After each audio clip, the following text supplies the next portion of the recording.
Right, good afternoon everyone, and welcome to the penultimate event of the 2021 Edward Thomas Literary Festival. If you've attended any of the previous meetings or events, you'll be aware that I'm Jeremy Mitchell, Chair of the Edward Thomas Fellowship, Trustee at Petersfield Museum, and very grateful to have finished the morning walk about half an hour ago. It is absolutely tipping cats and dogs outside at the moment.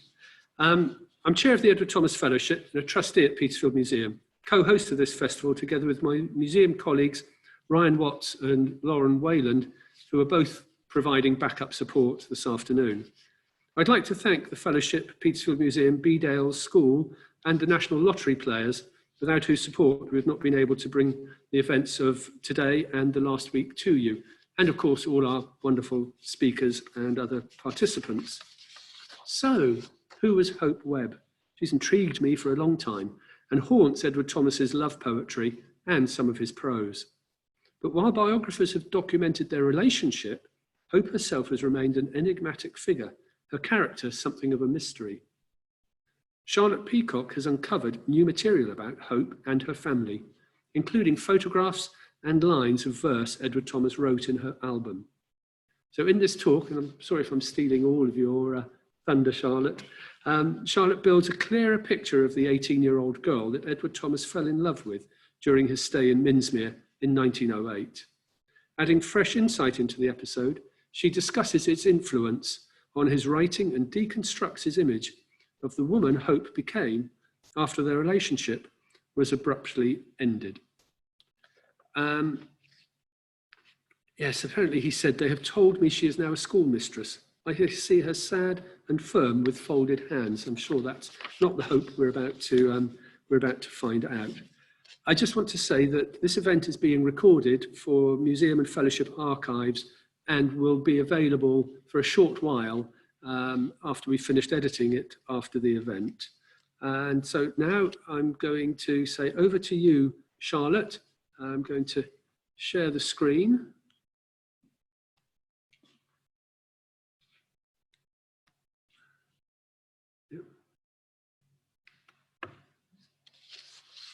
And move out of the way for Charlotte. Hello, everybody. Thank you very much for coming. Just put my water down there. I hope it's safe. Right. Well, actually, yes, Jeremy, you have stolen a bit of my thunder, but I'll see what I can do. How do I start? I just press space. Do I? No. I press this. Ta-da, got it. Thank you, thank you. Right, roads and pathways are the theme of this year's festival, inspired by Thomas's poem of the same name. One of the goddesses he might have been thinking of when he wrote it was Hope Webb, who he met when the road took him to Minsmere in December 1907. She haunts his prose and poetry. But while the Hope Webb affair and its impact on his life, I'm repeating exactly what you just said, and work have been well documented, Hope has remained a bit of an enigmatic figure. I haven't got the hang of this at all. Oh, yes, I have. In A Return to Nature, after describing a girl who could well have been based on his memories of Hope, Thomas's narrator imagines what became of her, seeing her sad and firm with folded hands. So who was Hope Webb and what happened to her? During lockdown 2020, as I didn't have much else to do, I decided to do some digging. No, I'm still not doing it right. There we go. But before I go into what I found out, let's go back to 1907 and what took Edward Thomas to Minsmere in the first place. It had been a difficult year. He was struggling to find time to finish his biography of Richard Jefferies, and plagued by another depressive episode. He sought the advice of a new specialist, Dr. Savitt, who advised abstinence from alcohol and sugar and a drastic reduction in tobacco, on which Thomas heavily relied, especially when he was writing. He also advised a complete change of scene. Hearing of this, his friends Harry and Janet Hooton offered him the loan of their holiday home, one of a row of Coast Guard cottages on the Suffolk coast. So after spending Christmas at home with Helen and the children, he headed for Suffolk.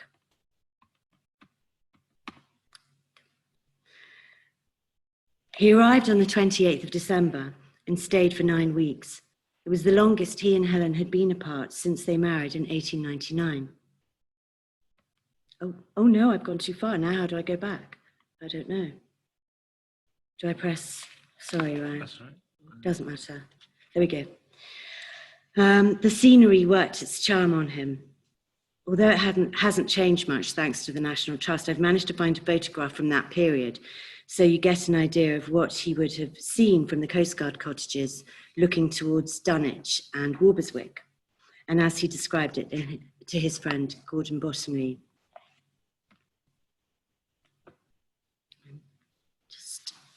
Do I just have to hit it? So I need to go back. So you need to go back. You want to go back. And then I need to go forward. How? That one. That's what I'm doing wrong. Sorry. He then goes on to describe All Saints' Church, which in 1908 still had 4 arches, but it's worth mentioning because I'll come back to it later when discussing one of Thomas's poems. His biography of Jeffreys, he said, was getting on very nicely. But as Helen said to Janet Houghton in a letter she wrote to her in January 1908, Edward's writing was usually accompanied by groans of despair, fits of depression and anger. Something was different about him in Minsmere.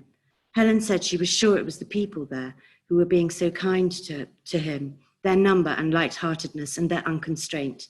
And that winter, the Coast Guard cottages were positively overflowing with company. Built by the Admiralty in 1827, the Coast Guard cottages were originally designed to deal with smuggling, which was a flourishing free trade in the area.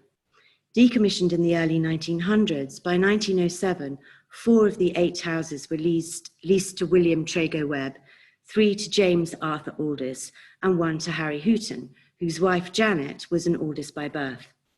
It was the Houghtons' cottage, obviously, that Edward Thomas was staying in. And at the eastern end of the row, which you can see here is slightly taller, oh, we've gone on, never mind, there was a sort of communal meeting area for everyone. During Edward Thomas's stay, all the other cottages were occupied. Known as the Colony, after a local farmer coined the name and it stuck, the families living at the Coast Guard cottages were related by marriage. James Aldis had married Trago Webb's sister, Frances, or Fanny as she was known, and Trago married James's niece, Isabel. James and Fanny Aldis, as you can see, had 8 children, so did the Webbs. Then there were various grandchildren, cousins, and often friends staying too. When the Coast Guard cottages were full, the colony numbered around 30.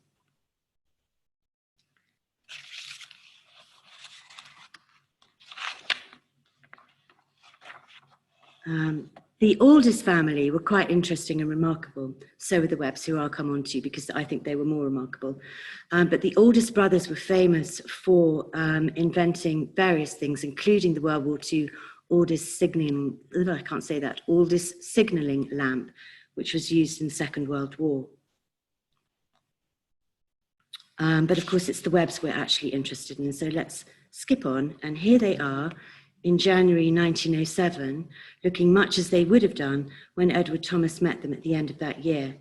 And what I love about this photograph, apart from the fact they all look bored and as if they'd rather be doing something else, is that the youngest 3 children are barefoot, even in January. And I suspect, you have to look closely, but I think Alice, who's standing at the back behind her mother in the back row, would be without shoes too. Hope, the person we're really interested in, is there on your left, sitting next to her father, Trago. Trago was born in Ipswich in 1847 and was educated at Ipswich School and King's College, Cambridge. Edward Thomas actually refers to him as an Anglo-Indian, which I think counts because he did actually spend 20 years in India working for the Bengal Education Service, where he was lecturing in English and classics. If he hadn't already met James Aldis, because I'm not sure how they met, but I'm thinking it might have been at Cambridge, although Aldis was at Trinity, not King's. He most certainly met him there in Calcutta, as it was then known, because he was also working for the Bengal Education Service. Trago was also a writer and poet and published several books of verse, among them an anthology he called Indian Lyrics, which included poems like Ode to a Mosquito, Bewailing the Heat. He married Isabel Aldis back in England in 1884 and then took us promptly back out to India with him. But as he explains in the preface to his anthology, 4 Children in Prose and Verse, which obviously was dedicated to his first 4 children, one of the chief exports of British India was children who quickly pine beneath those parching skies. And so, as soon as baby is 4 or 5 years old, he's shipped off to England to the care of an aunt or grandmother and visits his Indian home no more. In Phyllis and Paul's case, they were actually shipped off aged 2 and 1 to their great-grandmother. But it's obvious from his preface to 4 Children that Trago was an extremely loving father and missed his children desperately. He writes about sort of seeing images and through a mist of tears. And look at the number of kisses at the bottom of his rhyming letter to Phyllis back in England. He wrote regularly and often. Then in 1889, their 3rd child, Hope, was born in Calcutta. Hope wasn't shipped off to England, though. By then, Trago had retired on health grounds, and the Webbs moved to Hobart in Tasmania, where baby number 4, Alice, was born in 1892. There's much about Hope in Trago's 4 Children book. It seems she was quite a character from an early age. If she wasn't carefully dropping large stones into the flower beds he was trying to weed, she'd be perched on a gum tree while he chopped wood, demanding he wait before a particularly vigorous stroke so she could box her ears, which gives a whole new meaning to the word. She was painfully shy as a teenager, as we know, when Edward Thomas first met her, but among her family, apparently, she was quite the chatterbox. She was also quite a deep thinker. Unusually quiet one tea time when she was about 4, she suddenly burst out, "We shall all die someday, and then there'll be an almost empty world." As a toddler, she was against the killing of animals, except pigs, apparently, because she liked bacon. A keen listener, she loved a story, but she insisted on having all the details filled in. This is one of Trago's poems about her, written while they were still in India. I chose it probably because of the part about Hope ripping off her doll's head and throwing it on the floor. And although she still had a doll, rather interestingly named Budge, when she first met her older sister Phyllis, as you'll see, Hope was quite a tomboy. This photograph, taken on the day the family was reunited in England, isn't dated, but judging by Alice's height, I think it must be in around 1894. Phyllis remembers the moment they met their parents and sisters for the first time. Budge, Hope's doll, broke the ice, but it was all rather awkward, and understandably, it took a while for the older children to adjust.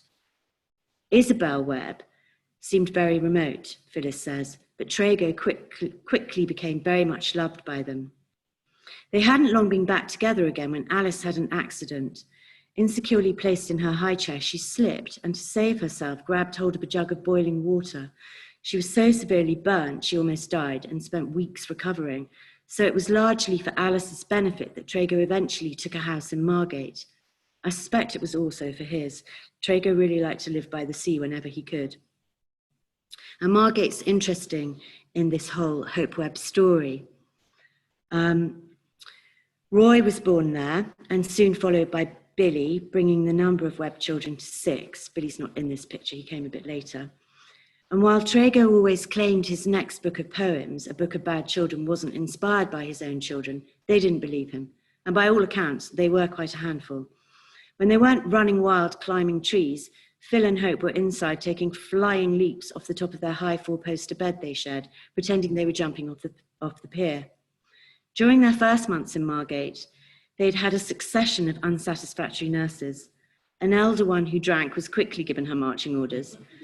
Then there was a young country girl who didn't stay long either after an incident which might have been fatal. Trago and Isabel, coming home late one evening after a dinner party, luckily looked in on Hope and Phyllis before they went to bed.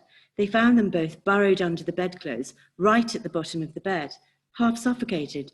The nurse had blown out the gas like a candle instead of turning it off.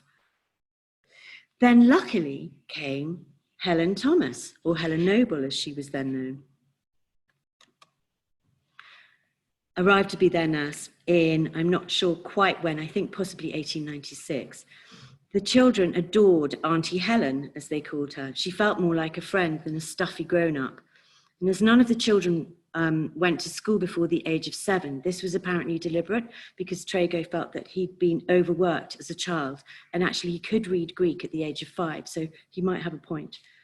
But Helen wasn't just a nursemaid. As well as bathing and dressing all 5 children and teaching them, including piano and violin, she had to take them for long walks, which she did, indulging Phil and Hope's tree climbing obsession by finding them lanes with good trees and pulling Alice, who was still recovering, along in a mail cart.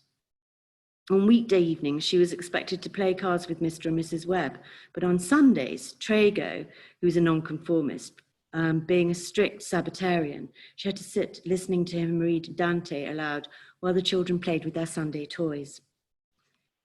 Isabel, interestingly, she also described as rather remote. But when Helen left them in 1899, the children were heartbroken. But then shortly after that, the Webbs left Margate too. Roy had poor health and the doctor advised 3 years in Switzerland.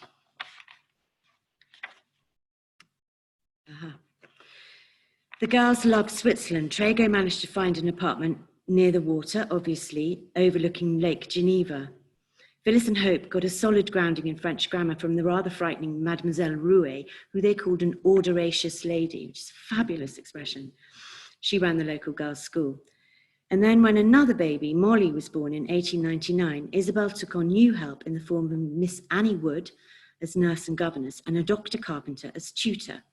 Obviously, given their surnames, Phyllis and Hope thought that the two should marry, but she was a somewhat demure Quaker lady and he was years younger than her with no sense of humour. I think he might have been a Yorkshireman as well. He used to pronounce potato, and Hope and Phil would compete with each other to see how many times they could make him say it during a French lesson. He thought the girls were completely out of control and it was his duty to rein them in. And their gymnastic lessons, which were the highlight of their week, they used to practice for during the week by climbing every lamppost they could find in Lausanne. Obviously, he dobbed them into Mrs. Webb and they had to stop. But their other favourite thing that they did while they were in Switzerland was the holidays that they took in a farmhouse a little way out of Lausanne, where Hope, who's clearly quite the animal lover, trained all the hens to follow her around, even upstairs to the bedrooms. Practice had to be stopped when one of them apparently followed her into a kitchen and fell into a cauldron of boiling jam. Disastrous. But there were other delights.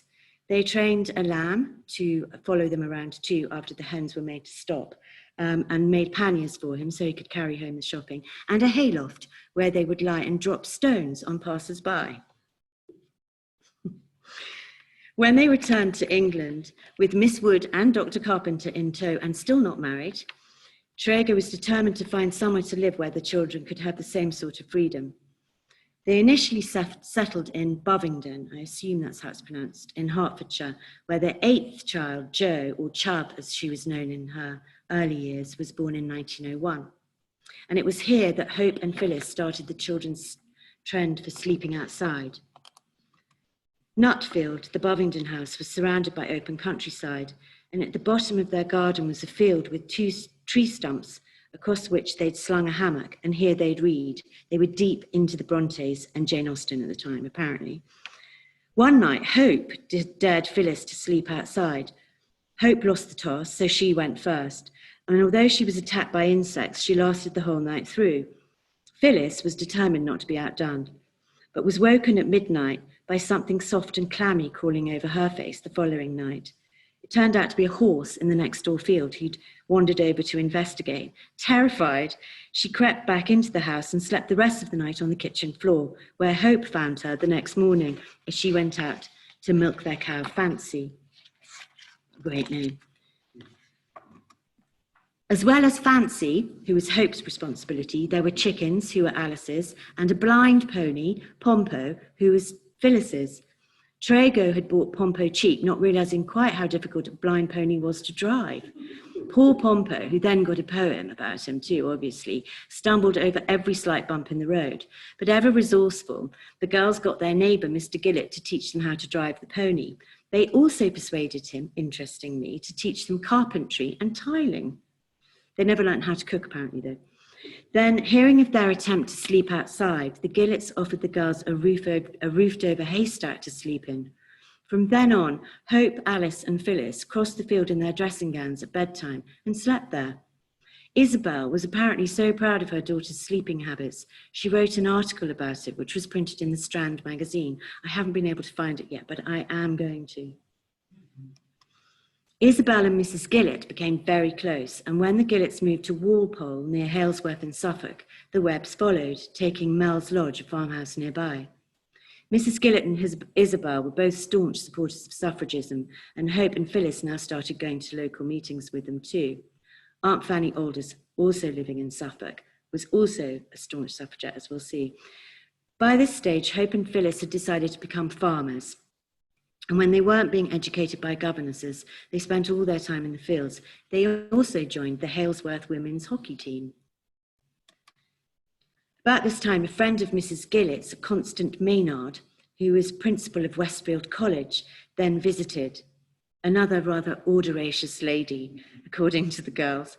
She announced to Trago that his daughters were wild and with only a smattering of education. At that, Phyllis's hair was put up, her skirts lengthened, as you can see in this photo, and she was enrolled at Westfield.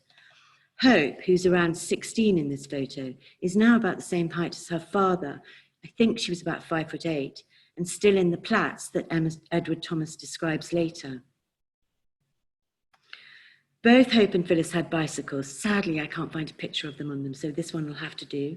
And before Phyllis went off to Westfield, whenever they could escape lessons, they drove Rollo or cycled around the countryside exploring.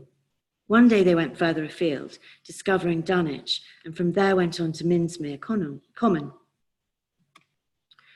It was a lonely spot, Hope says in an essay she wrote about the famous wreck off the coast in 1912, and which is so far the only published writing of hers I've been able to find.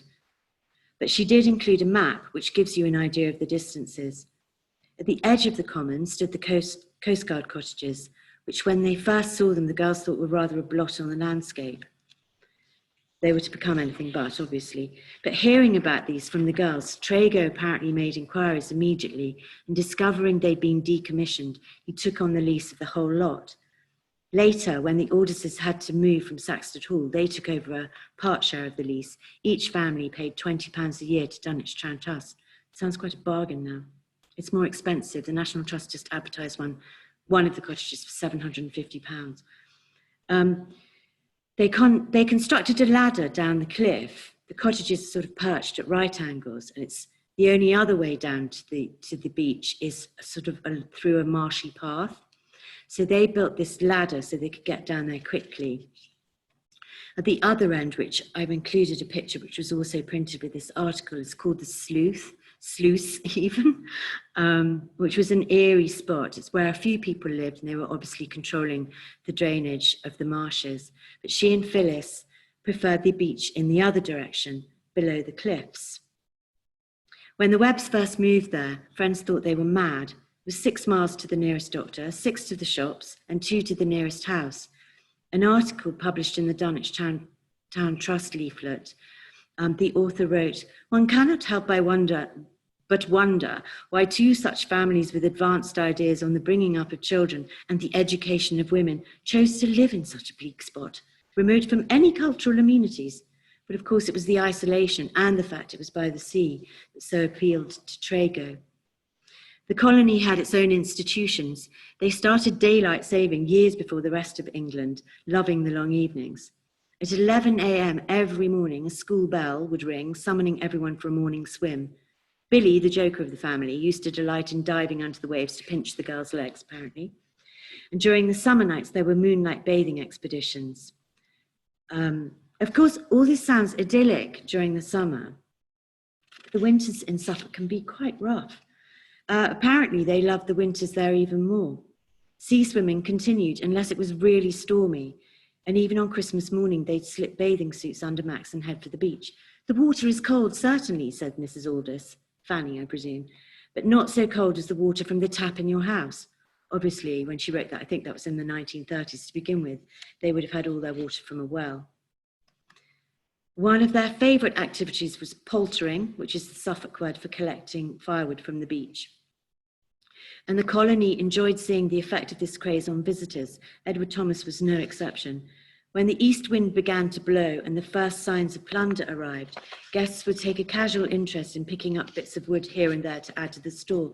Then the fever would take hold, and they'd wake to find the early poultering bird had risen before sunup and was down on the beach already. Even the kind-hearted Mr. Webb would shade his eyes with his hands and look along the shore saying, "Who is that viper gathering wood over there?" It wasn't just wood they gathered. They'd find corks, bottles, unopened tins of sardines, and Seville oranges that they made into rather salty marmalade. It wasn't just the colony women, interestingly, who were suffragists. Mr. Aldist, as you can see from the 1911 census, had very strong views on the subject of female emancipation and refused to add his womenfolk's name, as you can see, until women were given the vote. And then he was apparently going to fill it in afterwards. He didn't share all his wife's views, though, apparently. Aunt Fanny was a fresh air fiend, whereas her husband liked to fug and called anyone who sided with his wife howling blastites, which makes me think that probably Edward Thomas was a howling blastite. But as you can also see from the census, as well as the cottages, there were 2 health sleeping huts outside numbers 2 and 4. And by now, the Webb children had converted all their oldest cousins to the delights of outdoor sleeping. They all slept outside, weather permitting, even 7-year-old Joe. And actually, hut is a real misnomer because they were more like chicken houses with bits of netting over the top, wire netting. In one of his letters to Helen, written while he was in Minsmere, Edward Thomas mentioned seeing Phyllis, Hope and Alice in hockey jerseys. And as well as swimming in regular paper chases across the moor, the Webbs actually had their own hockey team. They cleared a patch of gorse and scrub and practiced playing in whirlwinds and tornadoes of dust, hitting blindly at whatever they thought might be the ball. It seems they were rather good. They beat Albury 8 goals to 2 in April 1912. I think Hope might actually have been the team captain. She's in the right position in this picture. But we're jumping ahead of ourselves, 1912. So let's go back to 1907 and how the Webbs looked when Edward first met them all. As he arrived in Minsmere on the 28th of December, he'd have missed the Christmas morning swim. I wonder if he'd have joined in, but he would have been there for the highlight of the season, which was Twelfth Night. We know that Helen was astonished at the change in her husband, except for a few fragments, though his letters to her haven't survived.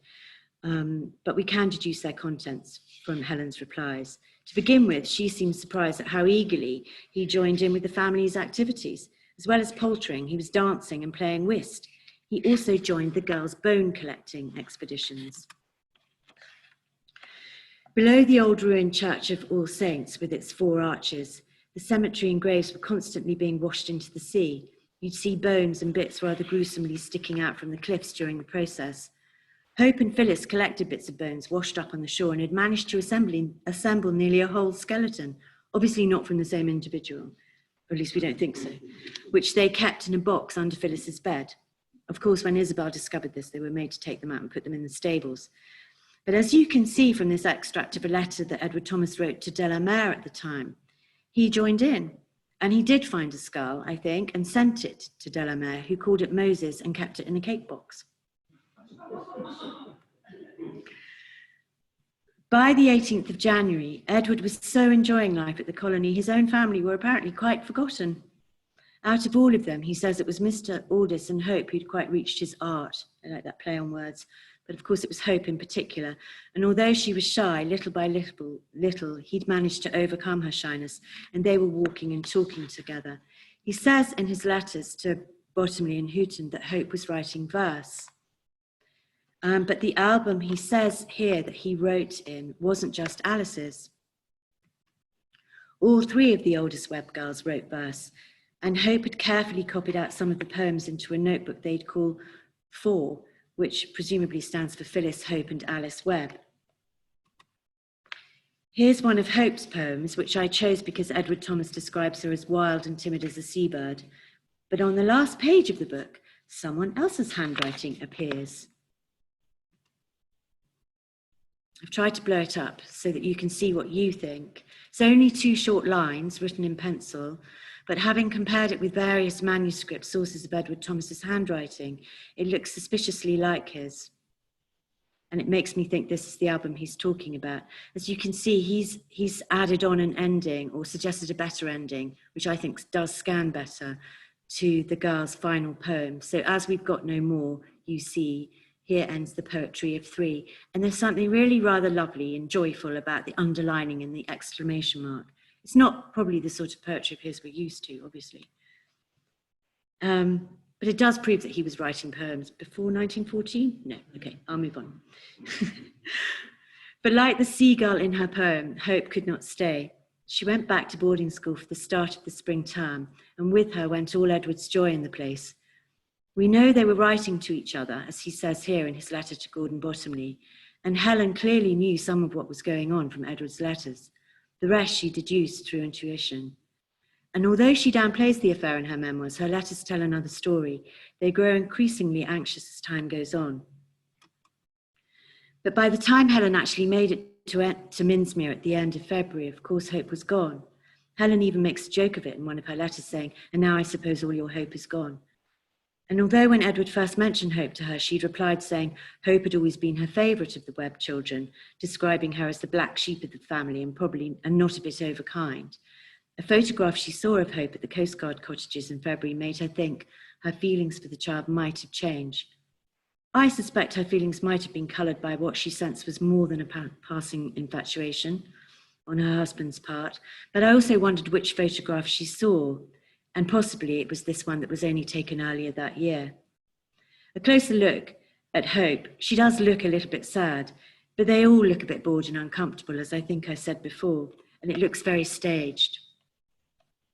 Also, interestingly, I don't have a picture of it because I didn't want to be that unkind to her, but Hope actually rarely smiled in photographs because she had slightly protruding teeth. Anyway, moving swiftly on. As far as we know, Edward Thomas never saw Hope again after she left to go back to school in January, but he was writing to her and she to him. I haven't been able to find any of Hope's letters yet, but I haven't given up. We do know from Edward's letter to Bottomley that her replies were kind, but mildly wondering. However, their illicit correspondence was discovered by Phyllis, who was no longer at school and at home at the time, and reported it to Trago. And the night before Edward was due to leave Minsmere, he was politely asked to stop. Edward, rather humiliated, wrote to Bottomley telling him about it, saying he'd been asked rather pedantically to desist. But actually, if you look at his diary entry, I think Webb actually says it quite sensitively. It still must have stung a bit. For Edward back at home, now there was no joy in anything. He was low-spirited, listless, and almost unable to work. I crawl along the very edge of life, wondering why I don't go over the edge. Then, to compound his indignation over the episode with Trago, he tells Bottomley in May he's heard all his letters to Hope have been shown to a number of amateur psychologists and detectors of vice. It is understood that she was just saved. Here I see my egoism has value. Indignation and wounded vanity are covering up the other sore. I've also wondered how Trago behaved towards Hope over it all. I mean, the family may not actually have thought much of a friendship developing, even if they knew about it, between a 29-year-old man and an 18-year-old girl, while Edward and she were actually there in Minsmere. What's more, such friendships between older men and younger girls were actively encouraged in the late Victorian era. They were thought to be good for the men. But I wonder if Trago was as puzzled as Helen was over what Edward hoped to achieve by continuing to write to Hope. He was married, after all, with children, and Hope was 18 with a reputation to think of. And what did Hope really think of Edward Thomas? He seems to think his feelings for her were unrequited, but after receiving a letter from Hope, Helen wasn't so sure. If and when I find Hope's letters, perhaps I'll be able to shed more insight. As for Hope, the next photograph we have of her in 1910, her hair's up, her skirt's lengthened, and she's now at Westfield College too. But she lived on for years in Edward's imagination as the wild girl with long brown plaits and blue eyes.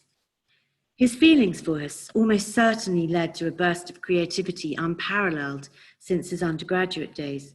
After 10 months of misery, on the anniversary of his arrival at Minsmere in December 1908, he channeled all his feelings into a series of essays, sketches, and stories, some directly inspired by his stay in Minsmere. Thomas actually told Bottomley that the fountain was inspired by Hope in a letter he wrote to him in October 1909. A number of his later poems also seem haunted by Hope, particularly Go Now, Some Eyes Condemn, and When First, which we had read to us today on the walk. But they've been discussed by others in detail, so I'm not going to go into them today. But there's another poem written in March 1915, which for me is resonant of his Minsmere time. A couple of stanzas in particular. It's from The Child on the Cliffs, it's just an extract, I didn't put in the whole poem. And although he told Eleanor Farjan Child on the Cliffs was inspired by a memory of himself and his brother on the coast of Wales, as Edna Longley points out, Thomas often uses strange to mean something agreeable, but also something concealed and kept out of sight. And while there are drowned lands off Britain's west coast too, the poem's title is Child on the Cliffs, not Boy on the Cliffs. And then there's the sea foam, curling like a girl's arm. I know I'm being a bit fanciful here, but when you know the legend of Dunwich, it's quite possible he drew some of his inspiration from his time there too. I talked about the four arches of All Saints. By the 1920s, this was what was left, basically a finger of the tower pointing to the sky. The rest of it now lies under the sea, along with 7 other churches, 5 houses of religious orders, and 3 chapels. Plenty of bells, in other words. In medieval times, Dunwich was a bustling port that rivaled London. But then in 1286 came the first of many devastating storms, which swept away great swathes of the town. And this map, I hope, shows you what they think, and they can now see, using acoustic images, is actually under the sea, and how dramatically the coastline has narrowed. Now all that's left are a few houses, a church, a pub, a good one, a tiny museum, and the legend of the sound of drowned church bells still ringing from beneath the waves. Edward Thomas would certainly have known about this. Who knows, perhaps he even heard them. Locals swear they do. The unknown, I think, also seems to speak retrospectively of Edward Thomas's feelings for Hope, although obviously we must be wary of interpreting the speaker of this poem as Edward himself.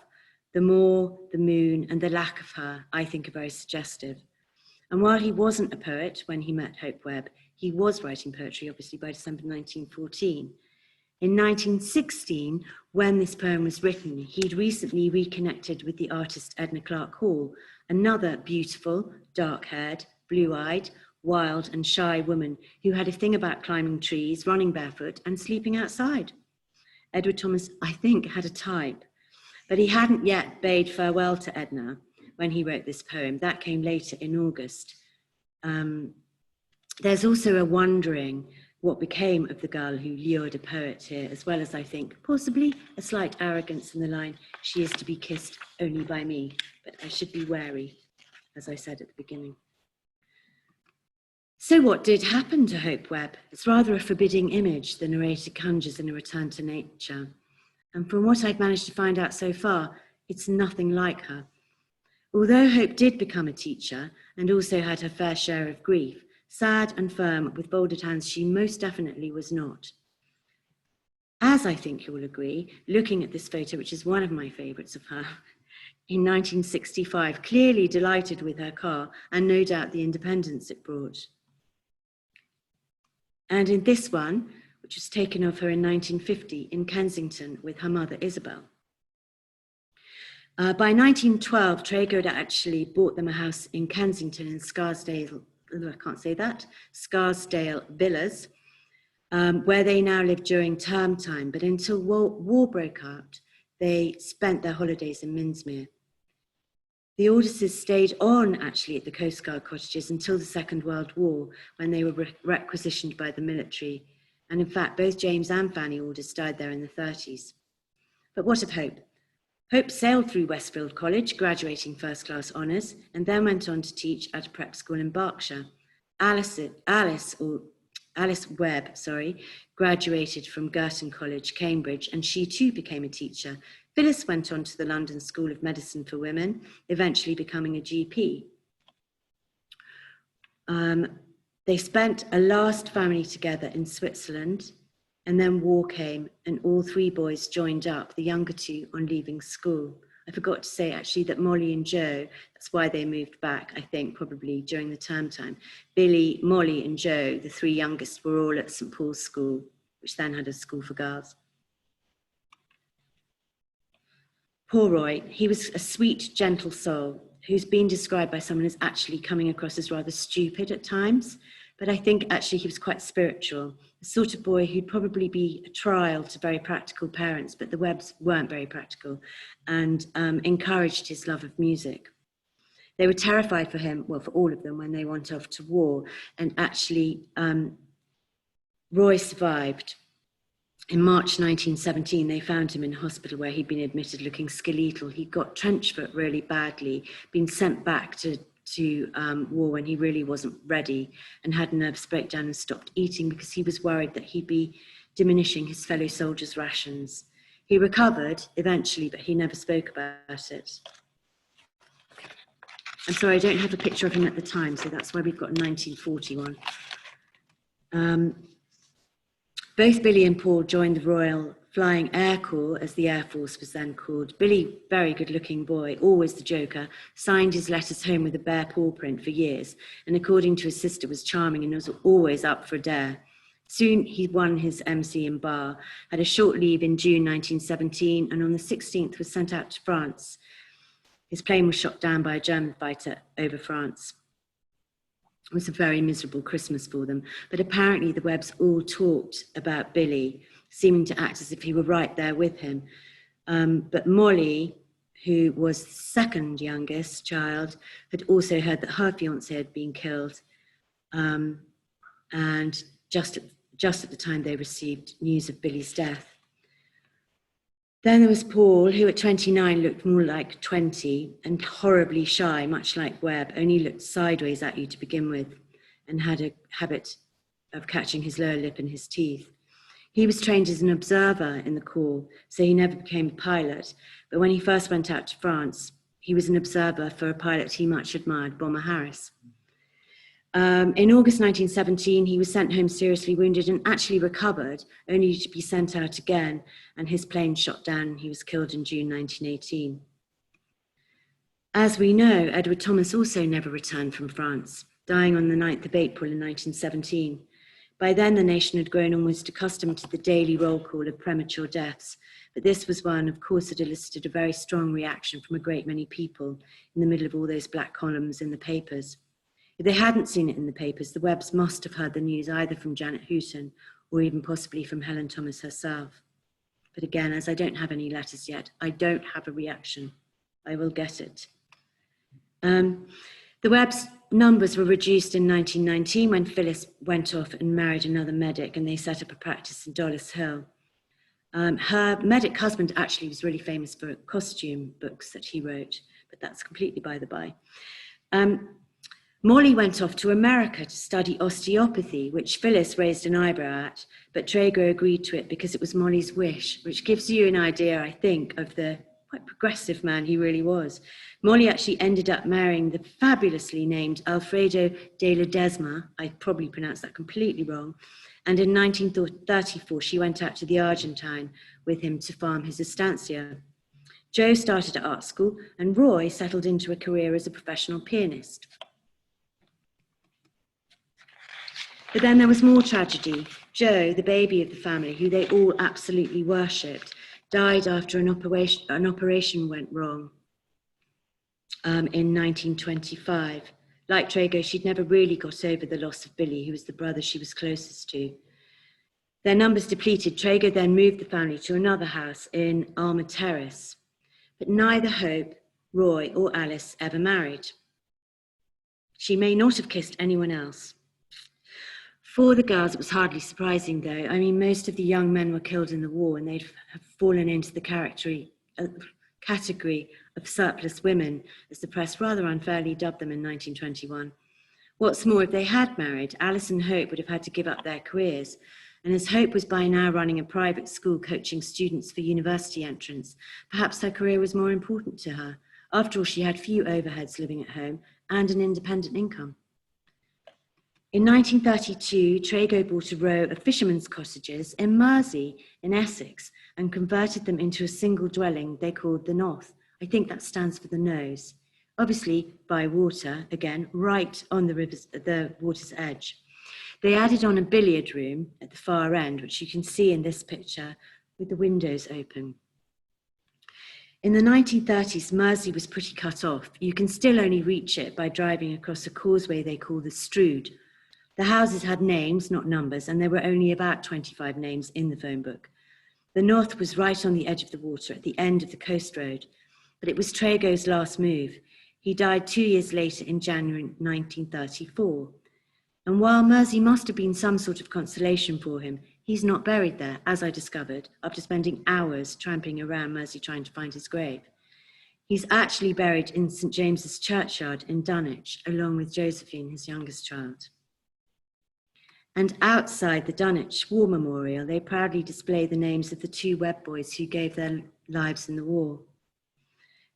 Which makes me think that to locals who are not great with incomers, the colony families were clearly considered part of the fabric of the place, even though they'd lived there for just a few years. After Trago's death, Hope, Roy and Isabel lived on in the Alma Terrace house in London during term time, but they still spent holidays at the North, clearly still interested in swimming. There's Hope looking fabulous in her swimming costume. A highlight of the 1930s was a trip to the States in August, where they all went on the Queen Mary. But then war came again, and actually Isabel, Roy, Hope and Alice headed for Mersey. Hope took in 4 evacuees and brought some of her students from London with her too. When Mersey children left the island's village school, those who wanted to continue their education had to travel to Colchester across the Strood, fun at high tide. But during the war, they were always worried that the open-top buses would be dive-bombed. Colchester School was then closed, so Hope, hearing about this, realised the Mersey children would now have nothing in the way of secondary education. So she set up a school at the North in the billiard room. The pupils ranged in age from a girl of 5 learning her alphabet to a boy of 18 doing his matriculation. And Hope and Alice apparently taught them everything except music, which obviously Roy taught, and science. They got neighbours in to help fill the gaps. They also taught all the children Latin, which for one of them came in very handy because having learnt Latin at school at the North, she then went on to Reading University to study horticulture when she said that the Latin came in very handy. But while Hope stayed in Mersey throughout the war running the school, in 1940 Alice went back to London to work in the censorship department in Holborn. On the 8th of October 1940, she was badly injured in a daylight bombing raid on Holborn and died after an operation to try and remove the splinters from her. They buried her in Hendon Cemetery, and as the parson pronounced his last words, the siren sounded an all clear.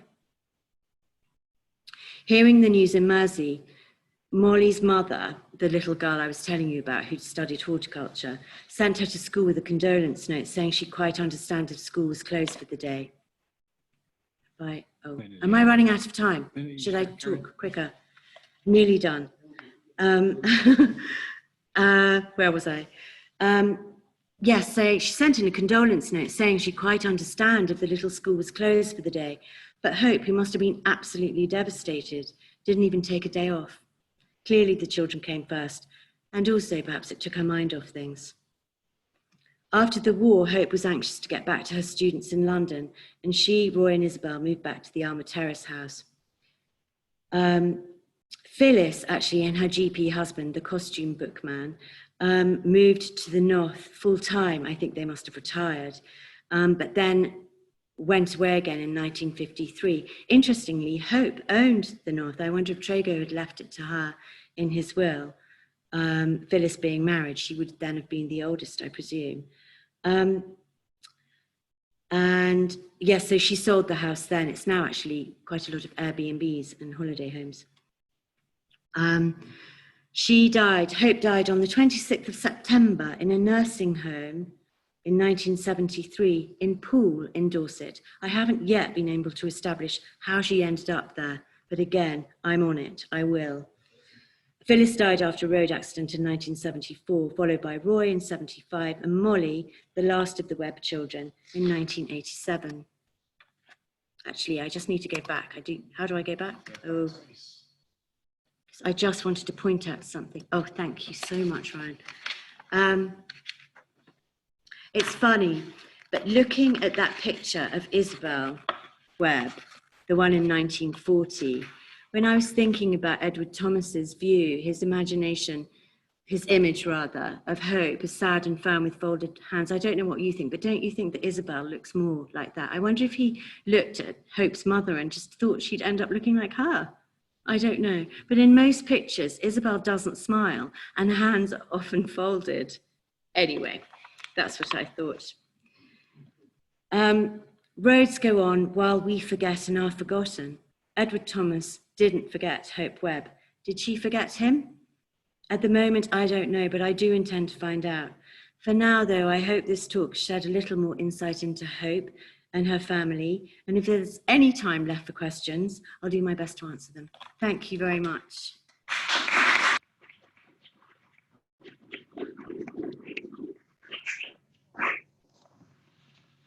Fantastic. Thank you very much, Charlotte. For everyone who's still looking, I'm Ryan from the museum and being the tech wizard, I think. Wizard might be pushing it. But if anyone does have any questions, we are asking you to put them into the chat function onto Zoom. So there should be an option at the bottom of your screen where you can click. And if you put that through, we'll put those to Charlotte. But we have a live audience here with us at BDELS today. So I'm going to see whether there's anyone out there who's got any questions first. I'll repeat the questions, or if we can repeat the question and the answer, just so that we can hear everyone at home, then that would be great. But does anyone of our audience have a question? Okay, you've given them all the answers. It's brilliant. I haven't quite yet. I love your determination that you're going to find the answers. I will. For what you want to. Yeah, but I think I might have to go over to America because I think that side of the family are still over there. What a shame, a field trip to America. I know. It's hard work.